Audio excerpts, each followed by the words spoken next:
Hello, আসসালামু আলাইকুম।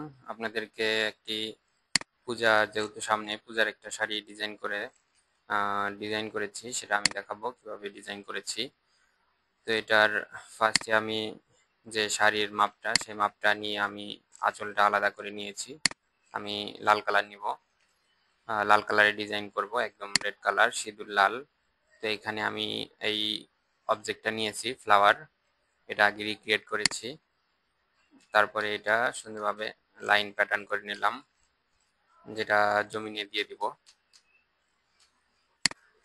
তারপরে আরো একটা অবজেক্ট নিয়েছি এখান থেকে এরকম ভাবে, তো এটা মাঝ বরাবর দিয়েছি, এভাবে এটা সুন্দরভাবে প্যাটার্ন করেছি।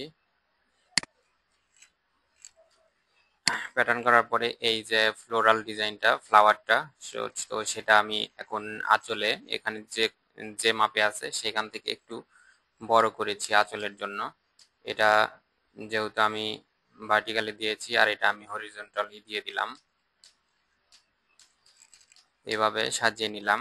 তারপরে আরো একটি অবজেক্ট নিয়েছি, এখানে যে অবজেক্ট নিয়েছি সেটার সাথে ম্যাচ করে একটি ঢেউ আকারে আমি এই ফ্লাওয়ার গুলার এটার সাথে সুন্দরভাবে ম্যাচ করে দিয়েছি।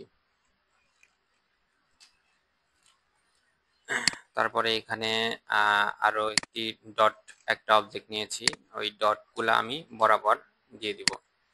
তাহলে এখানে এই ব্যাকগ্রাউন্ডের লালের সাথে হোয়াইট কালার একটা ডট আকারে এখানে দেখা যাচ্ছে। হোয়াইট কালারটা এটা ব্যাকগ্রাউন্ড থাকবে না। তো এটা আমি ফ্লিপ করে আমি বিপরীত পাশে দিয়ে দিব, এইভাবে দেখতে সুন্দর লাগতেছে। তারপরে সুন্দরভাবে এখানে আমি এই ডিজাইনটা আবার সেট করে দিব।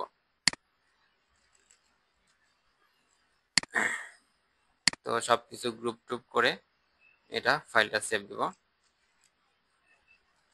তো ডিজাইনটা কেমন লাগলো জানাবেন, আর এটা আমি আরো কালার ভেরিয়েশন করেছি সেটা দেখাই।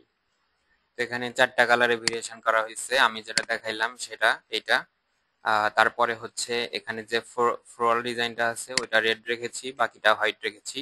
আর উভয় পাশে 2.5 ইঞ্চি করে একটা ফাঁকা জায়গা রেখেছি, যেটা রেড কালার দিয়ে ভরাট করেছি। এখানে রেড কালার, এখানে রেড কালার, আর আরেকটা কালার করেছি এটা একটু গোল্ডেন অ্যাশ টাইপের। আর ভিতরে হালকা একটু কালার দিয়েছি যাতে কালারটা একটু এটার সাথে হোয়াইট দিলে ভালো আসবে না তার জন্য। আর বিপরীতটা আরেকটা হচ্ছে এটার বিপরীত, কালারটা বিপরীত করে দিয়েছি। তো ডিজাইনটা কেমন লাগলো জানাবেন। সামনে পূজার জন্য রেড কালারটা এটা বেশি ফেভারিট লাগতেছে আমার কাছে। তো আপনাদের কাছে কেমন লাগলো জানাবেন অবশ্যই। Thank you.